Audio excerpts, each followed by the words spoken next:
Uber. So they're not exactly ready, but the views are insane. How bright it is, how blue, green everything is. Vibrancy is just out of this world, especially living in Dubai for so long. Zero vibrancy, everything's sort of like a brown, muddy orange colour. Beige really. Anybody that's living in the Middle East can tell you.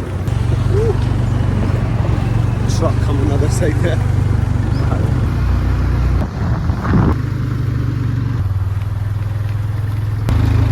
So the last time I made this journey my dad tried to actually get up. I had to walk up the hill.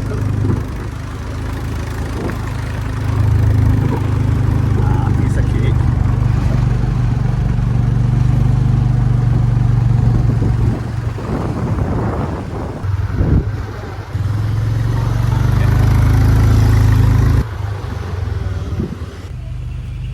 Easy.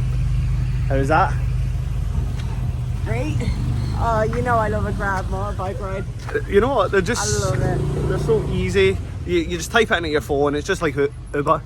They pop up within 5 minutes. Take you where you need to go. That was €1 each. That cost 40 baht. Yeah. Hey, that was great.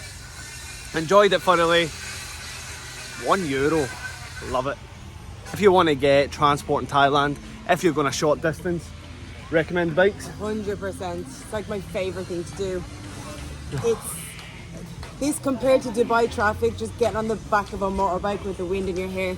It's a completely different feeling. I was saying that there.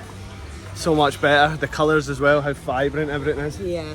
Now, It's nice. the bikes are a lot cheaper than your standard fare on a taxi. If you're getting a car, that ride's about 250 baht, 300 baht. They only take one person. If you want to get a bike but you're a couple, most likely you're going to have to get 2 separate bikes. But it still works out cheaper than the taxi. Yeah, it's much better. Go Next to our up, favourite spot in Koh Samui, Alright. Samui Hill Club. so we're now going on to Samui Hill Club. If you don't know what that is a must see if you're in Koh Samui. We'll put a video link in the description below. Peace out.